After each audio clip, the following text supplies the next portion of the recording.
बच्चों, good morning. आज हम पढ़ेंगे तीसरी कक्षा की पाठ्य पुस्तक झलक।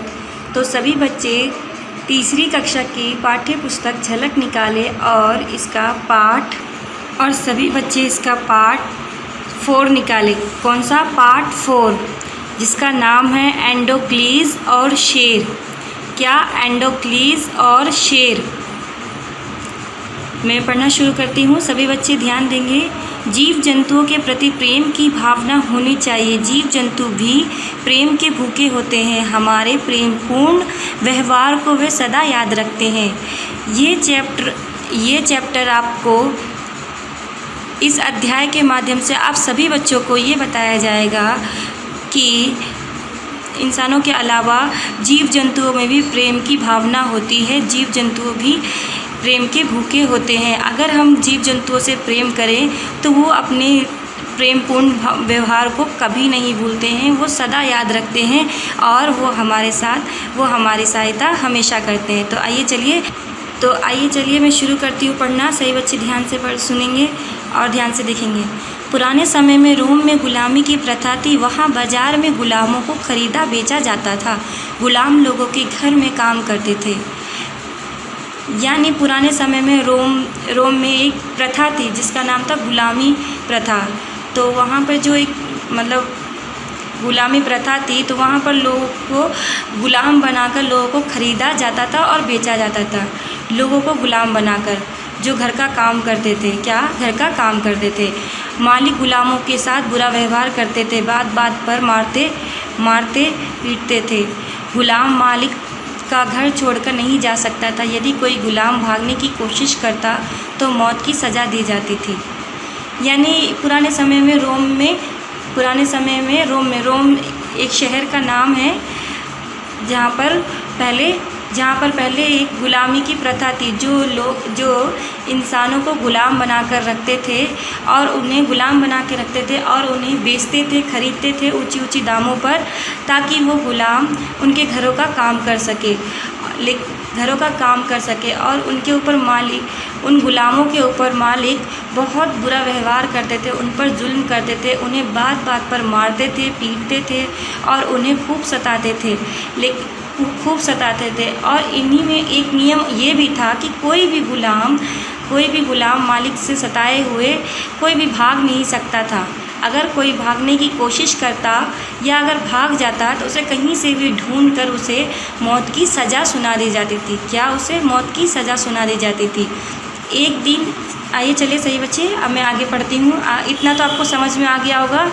कहाँ पर गुलामी की प्रथा थी? रोम में। कहाँ पर? रोम में। बुरा व्यवहार किसके साथ करते थे? गुलामों के साथ। कौन करता था? मालिक करता था गुलामों के साथ बुरा व्यवहार। तो आइए चलिए मैं आगे पढ़ना शुरू करती हूँ। एक दिन एक व्यापारी बाजार से एक लड़के को खरीद लाया। उसका नाम एंडोक्लीज था। व्यापारी बड़ी बेरहमी से लड़के से काम लेता था। थकने पर उसे आराम भी नहीं करने देता था। हर बात पर उसे चाबुक से मारता पीटता था। धीरे धीरे समय बीतता गया। एंडोक्लीज गुलामी की ज़िंदगी से तंग आ चुका था। वह वहाँ से भाग जाना चाहता था। उसने सोचा, आखिर जाऊँ भी तो कहाँ? राजा के सैनिक के हाथ लग गया तो वे मुझे जेल में डाल देंगे। फिर मुझे मौत की सज़ा होगी। क्या? फिर मुझे मौत की सज़ा होगी। एक दिन एक व्यापारी एक लड़के को बाज़ार से ख़रीद कर लेकर आता है। कौन ख़रीद कर लाता है? एक व्यापारी। किसको ख़रीद के लाता है? एक लड़के को ख़रीद के लाता है जिसका नाम एंडोक्लीज था। क्या था उसका नाम? एंडोक्लीज था। व्यापारी बड़ी बेरहमी से लड़के से काम लेता था। जो व्यापारी था उस लड़के से सारा दिन काम करवाता, बहुत बेरहमी से काम करवाता था। उसे आराम भी नहीं करने देता था। जब वो बहुत ज़्यादा थक जाता था तब भी उसे आराम नहीं करने देता था। ऊपर से हर बात पे उसे चाबुक से मारता पीटता रहता था। बहुत मारता था, बहुत जुल्म करता था, उसके ऊपर बहुत जुल्म करता था। एंडोक्लीज गुलामी की ज़िंदगी से तंग आ चुका था।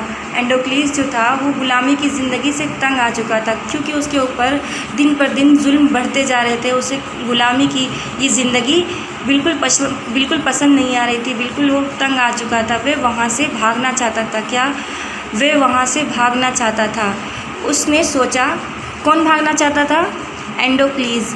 तो उसने सोचा कि आखिर मैं भाग जाऊँ। अगर मैं भाग गया तो फिर आखिर जाऊँ कहाँ? अगर मैं कहीं जाता भी हूँ तो मुझे राजा के सैनिक कहीं से भी ढूंढ लेंगे और मैं सैनिकों के हाथ लग जाऊँगा, फिर मुझे मौत की सज़ा होगी। यानी अगर वो कहीं पे भी भाग जाएगा तो उसे मौत की सज़ा सुनाई जाएगी और उसे सैनिक कहीं पे भी वो छुप जाएगा तो उसे कहीं से भी ढूंढकर राजा के सैनिक उसे पकड़कर ले आएंगे और उसे मौत की सज़ा सुना दी जाएगी।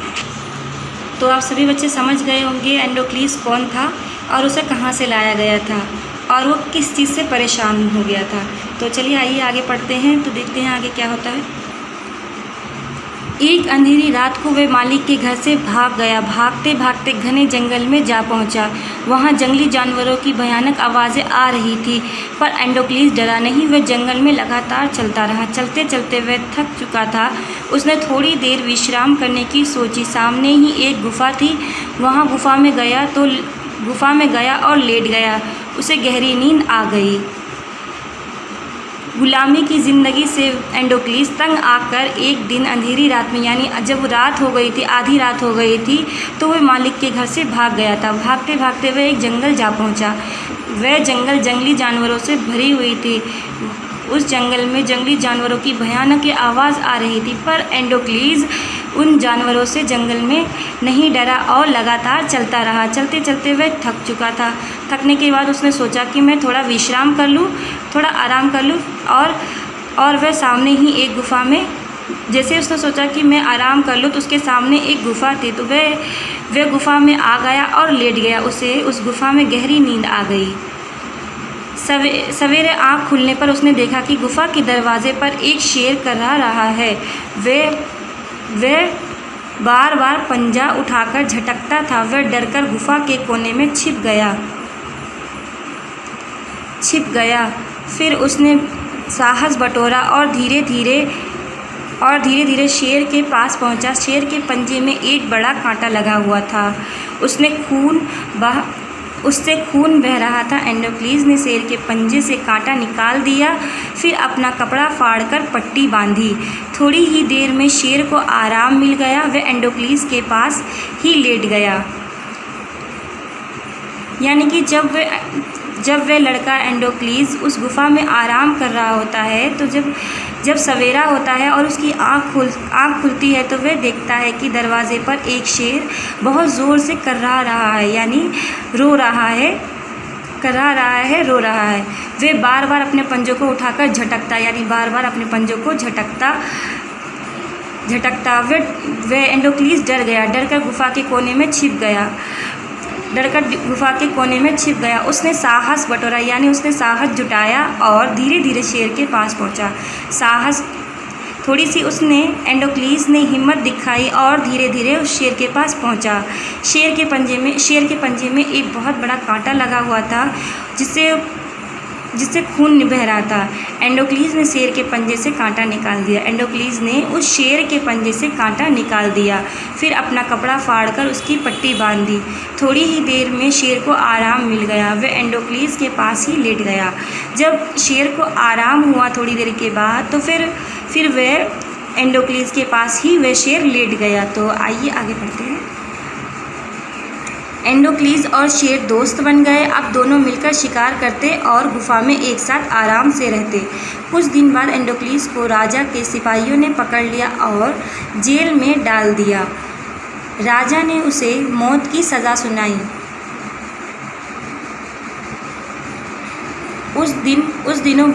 उस दिनों भागे हुए गुलामों को मौत की सज़ा देने के लिए भूखे जंगली जानवरों के सामने डाल दिया जाता था। जंगली जानवर गुलामों को मारकर खा जाते थे। चारों तरफ खड़े लोग यहाँ तमाशा देखते थे। यानी जब शेर के पंजे से एंडोक्लीस कांटा निकालता है, तो शेर के पंजे से एंडोक्लीस जब कांटा निकालता है तो उसे कुछ ही देर में आराम मिल जाता है और वह एंडोक्लीस के पास लेट जाता है और फिर एंडोक्लीस और शेर दोनों आपस में दोस्त बन जाते हैं और दोनों मिलकर साथ रहने लगते हैं और दोनों साथ में शिकार करते हैं और साथ में आराम करते हैं। कुछ ही दिन बाद एंडोक्लीस को राजा के सिपाहियों ने पकड़ लिया, यानी कुछ ही दिन बाद ही राजा के सिपाहियों ने एंडोक्लीस को पकड़ लिया और जेल में डाल दिया। राजा ने उसे जब सिपाही उसे पकड़ के राजा के पास ले गए तो राजा ने उसे मौत की सज़ा सुनाई। उन दिनों भागे हुए गुलामों को मौत की सज़ा सुनाई जाती थी और उन्हें जंगली और भूखे जानवरों के सामने डाल दिया जाता था। भूखे और जंगली जानवरों के सामने डाल दिया जाता था ताकि भूखे और जंगली जानवर गुलामों को मारकर खा जाते थे और चारों तरफ सभी लोग ये तमाशा देखते रहते थे। चारों तरफ सभी लोग ये तमाशा देखते रहते थे। एंडोक्लीस को भूखे शेर के सामने छोड़ने की सज़ा दी गई। रोम का राजा, दरबारी और रोम के सिपाही तमाशा देखने को जमा हो गए। यानी जब एंडोक्लीस को शेर के सामने रखने की सज़ा दी गई, शेर के सामने छोड़ने की सज़ा दी गई, तो रोम का राजा और दरबारी और रोम के सिपाही सब तमाशा देखने के लिए जम गए, यानी भीड़ लग गई, सब लोग ये तमाशा देखने के लिए जुट गए। तो एंडोक्लीस को भूखे शेर के सामने छोड़ दिया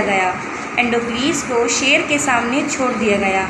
पिंजरे का दरवाज़ा खुलते ही शेर दहाड़ता हुआ बाहर आया। एंडोक्लीस ने डर के मारे आंखें बंद कर ली। उसने सोचा कि अब उसके जीवन का अंत आ गया। यानी जब एंडोक्लीस को सज़ा सुनाई गई तो उसे जंगली शेर के सामने छोड़ दिया गया और पिंजरे का दरवाज़ा खुलते ही शेर दहाड़ता हुआ बाहर आ गया। एंडोक्लीस ने डर के मारे आंखें बंद कर ली। उसने सोचा कि अब उसके जीवन का अंत हो गया, यानी एंडोक्लीस ने सोचा कि अब मेरा जीवन यहीं पर समाप्त हो चुका है, या अब मैं नहीं बचूंगा, अब ये शेर मुझे खा जाएगा, ऐसा एंडोक्लीस ने सोचा। वह ईश्वर से प्रार्थना करने लगा। शेर तेज़ी से एंडोक्लीस पर झपटा, लेकिन ये क्या? शेर पास आकर रुक गया। सभी लोग दिल थाम कर इस दृश्य को देख रहे थे। शेर एंडोक्लीस के पैर चाटने लगा। तमाशा देखने आए लोग हैरान थे। उन्हें अपनी आंखों पर विश्वास नहीं हो रहा था। भूखा शेर नीचे बैठा था और एंडोक्लीस उसकी पीठ सहला रहा था। यानी जब एंडोक्लीस के सामने जंगली शेर को रख दिया गया तो वह एंडोक्लीस प्रार्थना करने लगा और शेर तेज़ी से एंडोक्लीस पर झपटा, लेकिन इसका उल्टा असर हो गया। लेकिन जैसे ही वो शेर उसके ऊपर झपटा तो वह शेर रुक गया। सभी लोग ये दृश्य देख रहे थे। सब हैरान हो गए थे कि ये क्या हो गया, क्योंकि शेर एंडोक्लीस के पैर चाटने लगा। तमाशा देखने आए लोग सब हैरान हो गए। उन्हें अपनी आँखों पर विश्वास ही नहीं हो रहा था। भूखा शेर नीचे बैठ गया और एंडोक्लीस उसकी पीठ सहला रहा था। यानी भूखा शेर वहाँ बैठ गया और एंडोक्लीस उसकी पीठ सहला रहा था।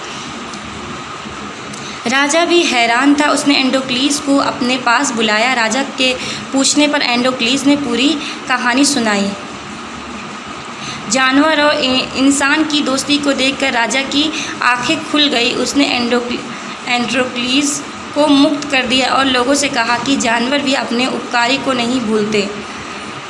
यानी रोम का राजा भी ये दृश्य देखकर हैरान हो गया। तो फिर उसने एंडोक्लीस को अपने पास बुलाया और उससे पूछने लगा कि ऐसा क्यों हुआ। तो उस एंडोक्लीस ने सारी कहानी राजा को बताई। जानवर और इंसान की दोस्ती देखकर राजा की आंखें खुल गई। उसने एंडोक्लीस को माफ़ कर दिया और लोगों से कहा कि जानवर भी अपने उपकारियों को नहीं भूलते। यानी इस अध्याय के माध्यम से आप सभी बच्चों को ये बताया गया कि जीव जंतुओं से भी हमें प्रेमपूर्ण व्यवहार करना चाहिए। क्या? प्रेमपूर्ण व्यवहार करना चाहिए, क्योंकि वो भी प्रेम के आदी होते हैं। तो आइए चलिए हम प्रश्न उत्तर देखते हैं। प्रश्न उत्तर पर ध्यान देते हैं। सभी बच्चे प्रश्न उत्तर ध्यान से देखेंगे। पहला है का मालिक गुलामों के साथ कैसा व्यवहार करते थे। ये इन सभी प्रश्न के उत्तर आप सभी बच्चों को खुद ही देने हैं। मुझे उम्मीद है कि सभी बच्चों को ये चैप्टर समझ में आ गया होगा और सभी बच्चे इसका आंसर खुद ही देंगे। एंडोक्लीस मालिक के घर से क्यों भागा? राजा ने एंडोक्लीस को क्या सज़ा सुनाई? सही उत्तर पर सही का निशान लगाओ। पहला है का पुराने समय में रोम में डैश की प्रथा थी। पुराने समय में रोम में किसकी प्रथा थी? गुलामी की। एंडोक्लीस डैश में गया और सो गया। कहाँ गया था एंडोक्लीस और कहाँ जाकर सो गया? गुफा में। इन सभी प्रश्नों को आप सभी बच्चे ध्यान से देख लीजिए और ये सभी प्रश्न आप सभी बच्चों को खुद ही करने हैं। ठीक है, सभी बच्चों को समझ में आ ये सभी प्रश्न सभी बच्चे ध्यान से देखेंगे और एक एक प्रश्न का आंसर अच्छे से देंगे और कॉपी में सभी बच्चे इसको नोट डाउन करेंगे। अगर आपको ये चैप्टर नहीं समझ में आता है तो आप इस चैप्टर को दोबारा पढ़ सकते हैं, दोबारा से देख सकते हैं। और अगर आपको इसके प्रश्न के उत्तर नहीं मिलते हैं तो आप कमेंट बॉक्स में कमेंट कर सकती हैं। आज का पाठ हमारा यहीं पर समाप्त होता है। सभी बच्चे अपने घर में रहें, सुरक्षित रहें। मिलते हैं अगले चैप्टर में।